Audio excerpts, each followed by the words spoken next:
Welcome to Season 7, Episode 24 of the Ubuntu Podcast. In this episode, we'll be discussing communities and we'll read your feedback. If you're listening live, you can send us messages using the chat thing on the website and in the #UPC. Oh dear. Didn't you say last week you'd be better at reading? Yeah, that was last week. The #UPC IRC channel. I'm Mark, and joining me this week are Laura. Hello. And Alan. Hello. It's all just going to pot went on his way, isn't it? No, it's fine. We're muddling through. I wonder if he's going to listen remotely. And I think he downloaded and took the last ones with him. Oh, right. So he hadn't listened to them live. Well, where is he? Malawi. Oh, he's going to Malawi. Yeah. Sorry. Did he not mention it to you? Yeah, once or twice. I paid to help him To go. help him go, yeah. I paid twice to help him go. He pointed out to me after the second time. Oh, that's nice of you. So did I, Yeah. actually. Once anonymously. Oh. So what have you been up to, Laura, since the last show?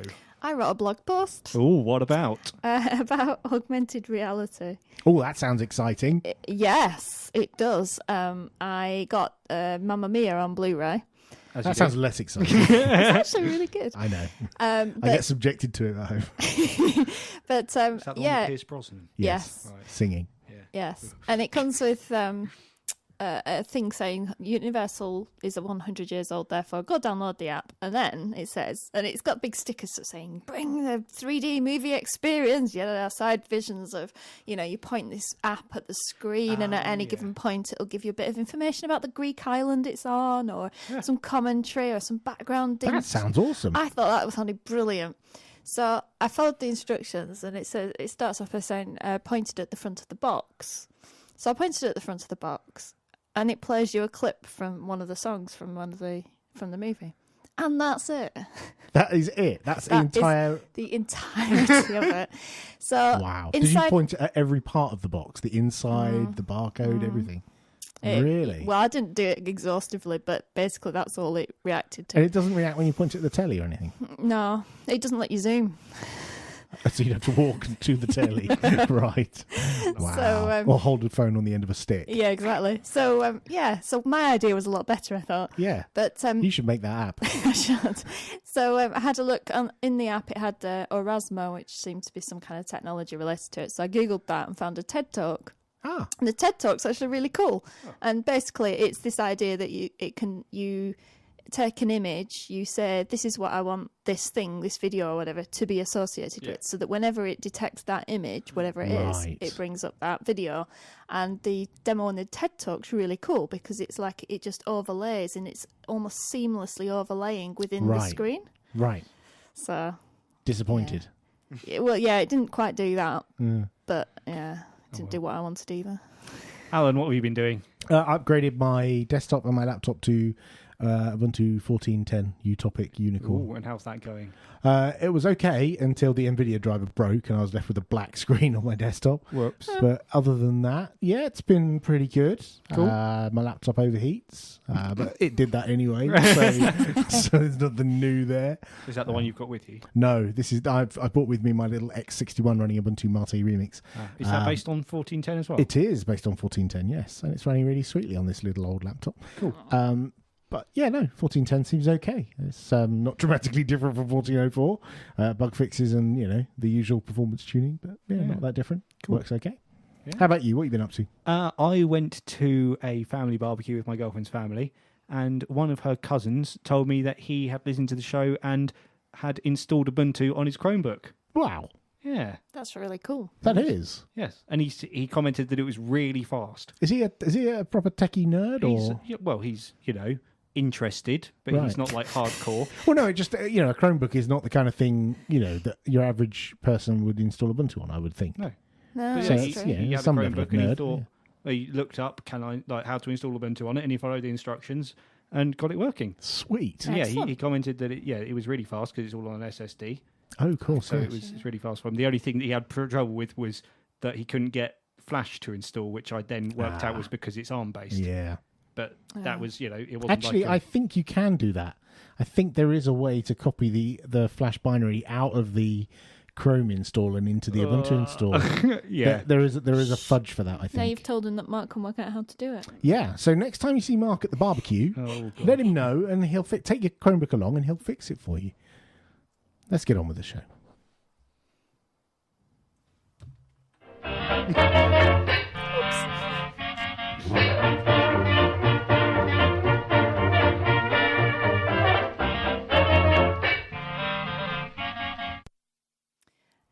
And so our segment. Sorry, I can't read Seamless. and reach the sliders at the same time. Oh, bless. So, communities suck. Why is that, Laura? Oh, I've gone very, very loud. Only to you. No, you are a little bit. So, why do communities suck, Laura? What gives you this impression?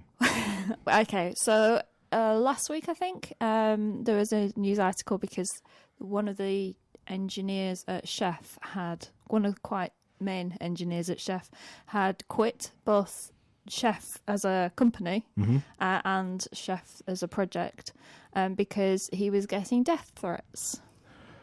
Right. What, from other people in the company or In the community.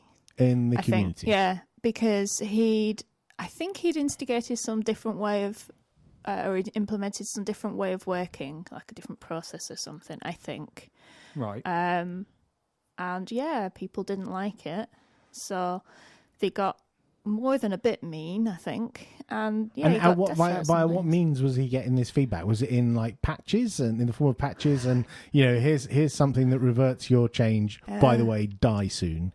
That kind of thing. That's or was a novel idea, but no, I don't think so. Here's a patch, yeah. I think they were. I can't remember. I think it was on mailing lists and that kind of thing. I am making light of this, but it is pretty serious, of It course. is quite serious. Yeah, it was just really quite shocking that people get. It's like, why would you be so mean? I mean, okay, you can get a bit stroppy sometimes and feel bad about it afterwards, but Yeah, death to actually threats over sort a of- piece of software. It's tricky. People have different boundaries, Yeah. filters on, what they say and different circumstances in which they'd say things. So, for example, I don't think I'm unusual in that I will use different words and sentences in front of my 7 and 10-year-old children than I would with you guys Yeah. and on this show, and different When words we're not when on we're air. in the pub or not on air. Yes. Right? And I'm pretty certain that's pretty normal. But are there people who just don't have those filters and who just think, I can say this because I believe it and you should accept it because that's my opinion, and suck it because that's my opinion? I suspect, yes, that is part of the part of the problem is that there are people who just don't see they don't see the difference between saying that to their friends in the pub and saying it to a stranger on the internet. But also there's a problem here that the result of this wasn't the people who were making the death threats being chastised or kicked out of the community. They were the guy who was receiving the death threats then had to leave the community because he felt like he couldn't carry on. So surely that there needs to be a better system in the communities where this is happening for identifying the perpetrators. And it might be more than anything a case of educating them to let them know that they can't speak to other people like that online. This is the big problem on Twitter at the moment with all the abuse of women in particular. It's just kind of... So we'll come back to that in a Okay. minute because that's quite a big separate thing. Yeah. On this, I wanted to approach Mark's thing about community. So you say that this guy, works for an open source company that make an open source project, and so understandably there are contributors, Yes. who you would say are part of your community, and there are users who are potentially part of your community. Yeah. Do we know where this feedback, for want of a better word, comes from? Is it more okay for feedback to come from the company, the community, the users, or further beyond that? Can you dismiss like Joe Schmo, who just happens to have downloaded the Chef Tarball, looked at it and said, "Well, you suck," and then sends you a mail that says "Die in a fire." Okay, he's a random nutball on the internet. Let's dismiss that. But if it's someone who's inside your community, who you've accepted patches from, who you've communicated with at like trade shows or and there's whatever, probably a fair amount of trust. yeah, and you have a relationship with these people because you're effectively working with them, even though it's an open source project and maybe some of them are being paid for this and some of them aren't. You're working together towards a common goal of making this product better, right? Is it more acceptable to take a flack from some random dude on the internet than it is from this guy in the company? Because you can censor this guy in the company, censure, not censor. You could do something about that. Where you can't really do something about someone who signs up with a random Twitter account and barks at you and then deletes it. Yeah, I mean, I don't. I mean, when we're talking, it's getting to the level of death threats. I don't think anything's more acceptable than anything else. But I can see why, like, if it was the sort of closer relationship thing, why it would be harder and have more of the kind of impact that this has had on a person than just some random guy popping up and being abusive and then going away. So we've had to, I mean, as you know, in the Ubuntu community, we've had the code of conduct, yes, right? And so we've used the code of conduct as a reference to say, this is how we think you should behave. Yeah. And that's on mailing lists, on bug reports, on IRC communications, on everything. That covers everything. Mm-hmm. And there are people who abuse other people in whatever way. And if they do that, we kick them out. Yeah. And we have done that. We've taken away people's commit rights. We've kicked them out and we've said, go away. And said, we've said to some people, go away for a month, go away for 3 months. We've said to some people, go away for a year, and come back if you've got a proven track record from some other community that, you're not going to do this again. Shouldn't it be that those people should be told to go away rather than this developer, Yeah. How was that managed so badly that he had to drop what he was doing quit his job and leave the community? Right. Yeah, I mean, there was something just sort of in passing in the article said that there had been complaints about community management within Chef at some point, but it was getting better anyway. Right. So so it sounds like they've had some problems. Well, we've had people complain about the way the community's managed, and I've had people complain personally to me when we had a mailing list called Sounder, you remember, a few years ago, where it got quite abusive and we decided to shut the mailing list down. And they moved off to another location and they still firing arrows back over. And, but if they want to go somewhere else and have that conversation, it's no different than us, having a moan in the pub, having that conversation over there. But this is our territory. This is our mailing list. You will observe our rules over here. And I'm surprised that they didn't have that in place. That seems like a bit of a flaw from Chef. Yeah, and in a company you'd have that, generally. You'd have a policy, and if you broke the policy... Right, and and in a community as well. I mean, you take away people's commit rights if they, if they transgress, Yeah. There's another angle of this which I found quite interesting, which was a comment we got from Stephen Parks, who sparks off the early days of Lug Radio. Some of you might know him, where he's talking about where he's been trying to contribute to small open source projects, and he's received similar kinds of abuse for his contributions, trying to help them out, trying to fix bugs.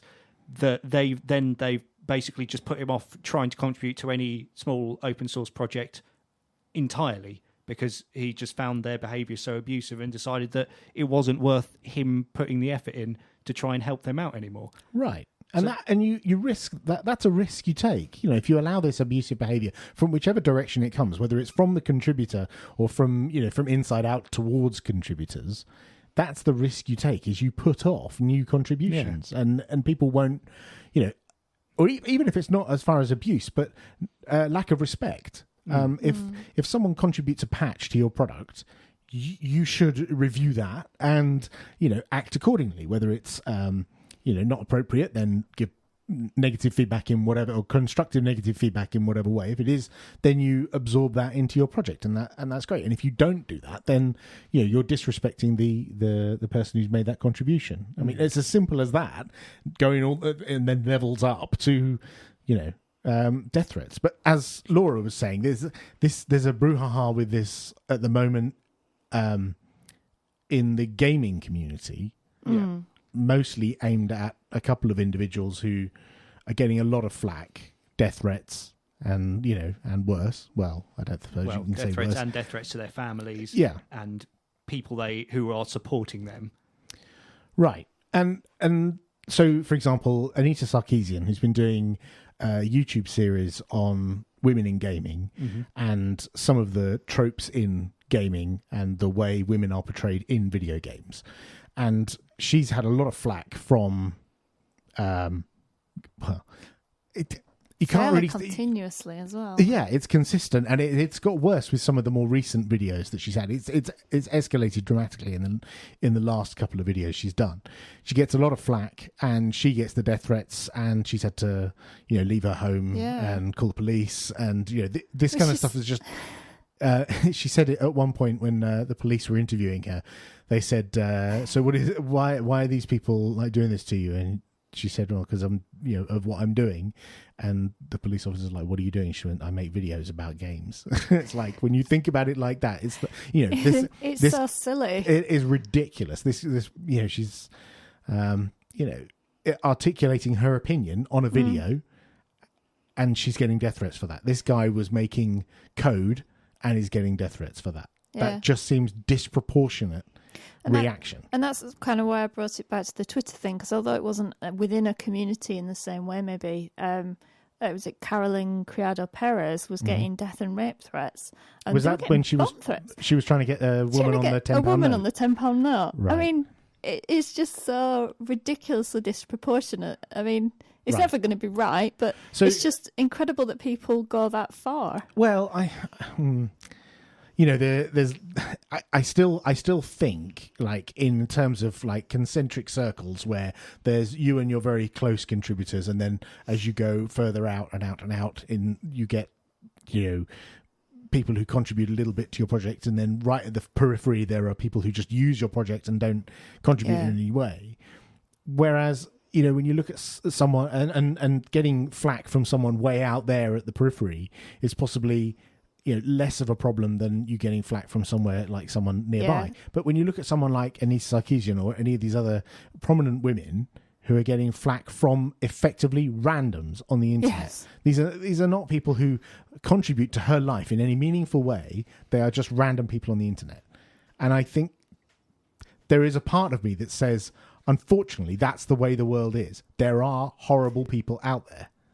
And the problem is that the technology allows those horrible people to connect to you very quickly and easily and make their opinion in your face very easily. Did you see the article in the week about Mary Beard and how she handles it?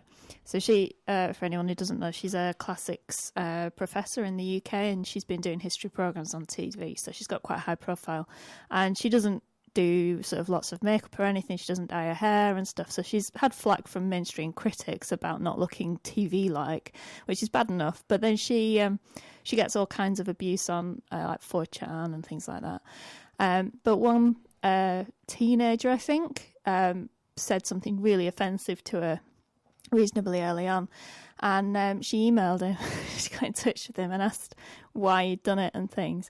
And it kind of clicked that maybe that wasn't a great idea. So he took her out to dinner as an apology and had a conversation with her. And now she stays in touch with him. And he, if she hasn't said anything in a while on Twitter or whatever, because she's on Twitter a lot, he will get in touch and say, "Are you okay?" and things like that. And she became a person to him, I think. Right. But conversely, of course, his name is now, if you Google it, he's the person who sent abusive threats to Mary Beard. And he only did it the once, and it was awful, and it was horrible what he did, and he was being a horrible person. But she says he was quite young, and he realises now he was really stupid. So now she's writing job references for him. Maybe he needs the right to be forgotten. Yes. And it's that kind of getting through to somebody that actually you are human, and there are going to be people who just cannot get that, but then they probably can't get that in everyday life as well, and that's a difficult thing to get across. But there will be a lot of people who are just completely thoughtless and feel being nasty or see other people being nasty, but if you can get through to them, if you can take the time to do it, which she does. The problem is that it doesn't scale very well. No, exactly. when you look at the abuse that someone like Anita Sarkeesian or Zoe Quinn, for example, is a game developer who has received a lot of flack when someone she had a relationship with in the past posted a lot of private information on a Tumblr blog, including screenshots of conversations and lots of details about alleged like extracurricular relationships that she had with other people. And a knock-on effect of that was these armies of people on websites like Reddit and 4chan who went after Zoe and anyone who supported her. So it's not just, not just the person who's under attack. If you express support for someone who's under attack, you then get some of that flack as well. So someone like Tim Schafer, who's been a long-time game developer, posted in support of someone who was under attack, and then he starts getting abuse from people.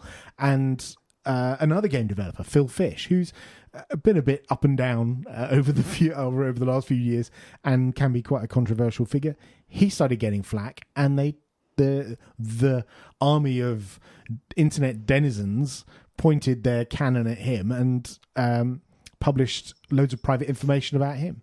So now he's shut down his game development company and shut down his Twitter account and staying away from it all. It's just horrible that all it takes is a few people to sit there, at a keyboard who you will never meet, and you can't take them out to dinner and wine and dine them and talk to them and show that you're a real person. I'm not saying wine and dine in terms of buttering them up, but show that you're a real person. Yeah. It's very hard to do. I've a tiny bit of this. I met one of the guys who was giving me a bit of flack. I met him in a pub and we were having a chat, and I remember seeing him in a mailing list conversation sometime later on saying, Alan, he's all right when you have a beer with him. And it's like, you can't have a beer with everyone. Well, no, exactly. Much as I would like to. So I can empathise with that position of once you meet people, it de-escalates things. Jono was a big proponent of, when there's a big flare-up in the community, get on the phone. Yeah. Get on the phone and talk to them and, work things out and sort problems out. I know he did that when we had flare-ups with OMG Ubuntu. Jono would get on the phone, or when, someone in the community was being disrespectful, he'd just, call them up, have a chat with them. And it would calm things down immensely. But it doesn't scale. And at some point you have to put the shutters up and keep those people out. But it's very difficult when you're a public persona and there's all these people like clamouring to attack you. I got my first ever Twitter abuse this week. Wow. I got asked... That's taken a long time. I know. I got asked in capital letters, why do you even exist? Wow. That's nice. And what did you do to deserve that? I'd retweeted an article about... it was a sarcastic article about don't grow up to be like Jennifer Lawrence girls because it's bad for your mental health. Right. And it goes through all the things you shouldn't do as a woman because you'll get flack for it. Right. And it's blatantly sarcastic. Yeah. But the headline, possibly, you could misread. And they did.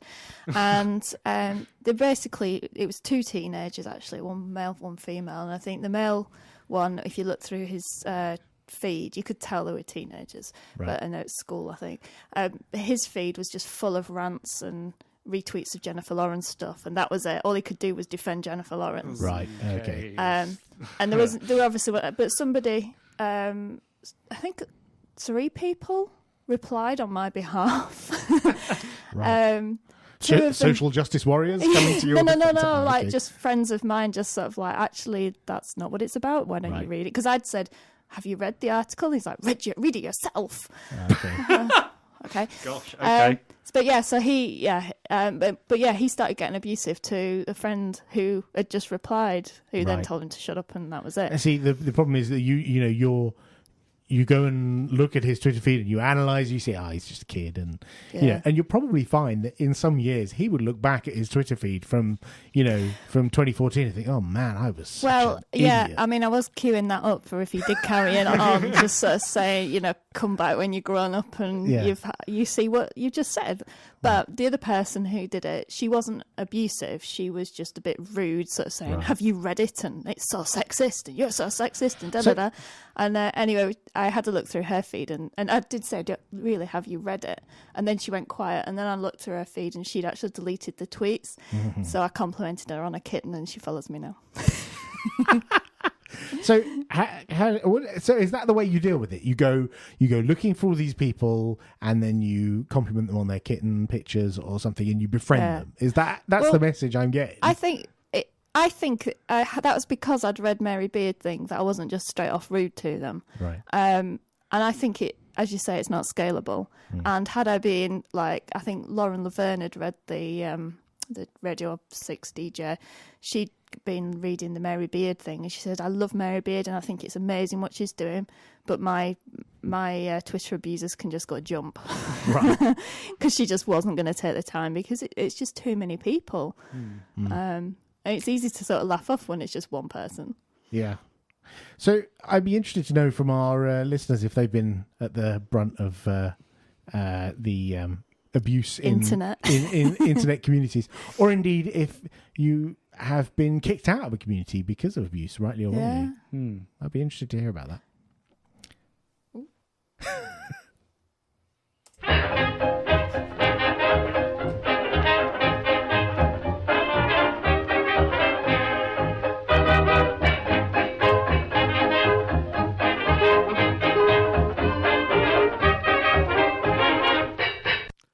And now, Command Line Love. And this week's Command Line Love. It does lots of effect when you're like, Yeah. Yes, so this week's Command Line Love is a way to send commands to XBMC, or now Kodi, via the command line. So as well as running its lovely full screen interface, XBMC also has a web service which it runs on port 8080, I think. If you enable it. It's not on by default, is it? Is it? Oh, No, I don't think so. Oh, okay. I thought it Maybe was on mine. it is. I don't know. So this lets you basically send the kind of commands which you can give it with a remote control. You can also give it from the command line by sending a little string of JSON. Is that how a mobile phone remote control app for XBMC works? It's how it might be how that works, or it's also how the web interface works. So you could log onto your server via a web interface, and you get an on-screen remote, and that that just sends some JavaScript with these JSON strings in. Okay. So what I use this for is I have my XBMC set up so that it has a PVR to automatically record things. But to make sure that it wakes up in time, it has to run a script which it runs when XBMC shuts down to set the wake-up alarm. Right. So I have a script which runs when it finishes recording something, which calls the XBMC shutdown command by sending one of these JSON strings, which then shuts down XBMC and shuts down the computer and sets the alarm to wake it up again. But the example that I've got here, we took from Patrick Archibald on Google+. Yeah. And this one here seems to pop up a message on the screen, not actually send a command. Oh, right, yes. So this it's calling is just a show notification method, and then you can send the parameters for the method. Right. So this shows a pop-up Yes. of some kind. And the reason why I found this interesting is a friend of the show, Neil, years ago told me that he had his set up like this. He has an asterisk server at home, and that manages his phone. And whenever the phone rings, it does a lookup on the address book and then pops up a message on the TV and tells him who's phoning. So if his eyeballs are on the TV and the phone rings, he doesn't even have to get up and look at the phone to see who's phoning him, because his XBMC thing says mum's calling, and he can pick up the phone, and that's rather or cool. Not. or indeed not. If he's in the middle of a film, then maybe not. So thank you, Patrick. That's quite good. I like that, being able to send commands to XBMC. We'll put that in the show notes.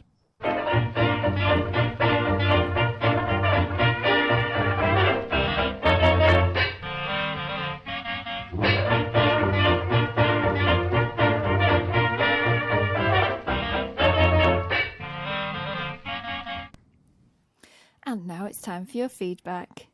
We haven't got much feedback this week. No, we had one listener called Sam Pope. That's a familiar name. Who? How did he email us? Was it? He didn't. Actually, this, it's my son. Oh, this was direct feedback. Direct feedback, yes. And as I left the house today, Sam said to me, on your podcast, can you please have more quizzes? More quizzes. And I said, why? And he said, well, can you make them easy so that I can enter, and then I could win a phone Have we ever given away a phone? No, we've never given away a phone, but he seems to Is think that his we way should. of telling you he wants a phone? Yes, do you think? I think it is. His sister has a phone and he doesn't. And you so have 12 phones. It does seem a bit mean, that, It doesn't is a bit unfair, yes. So, yeah, Sam would like us to have more quizzes with prizes, and especially ones that he can enter. win. So, yeah, maybe we'll do that, Sam. The Ubuntu podcast needs you. Yes, you. If you hear something that pleases, puzzles, or piques you, tweet us at UUPC or email podcast@ubuntu-uk.org. You can also talk to us on the telephone, Skype, Facebook, and Google+. Find links to all these places on our website, podcast.ubuntu-uk.org. And remember, if we don't hear from you, we might not have enough content, and that can only mean one thing: more quizzes. And we've just had it confirmed by Breezer in the IRC channel that the XBMC web services are not on by default. Oh, maybe I had to turn it on then. Oh, yes, sorry, it's a menu option, isn't it? Yes. Yes, sorry. Anyway, thank you for listening, everybody. And the next live show will be on the Wednesday, the 17th of September at 8:30. Excellent. Well, so it's just going to be you and me, isn't it? It is. Oh, crikey. Plus special guests, perhaps? Maybe. Alan's going to get onto it. The cats, maybe Sam. Oh, that'd be cool. Yeah. All right, then. Well, good luck, guys. See you then. Bye. Bye.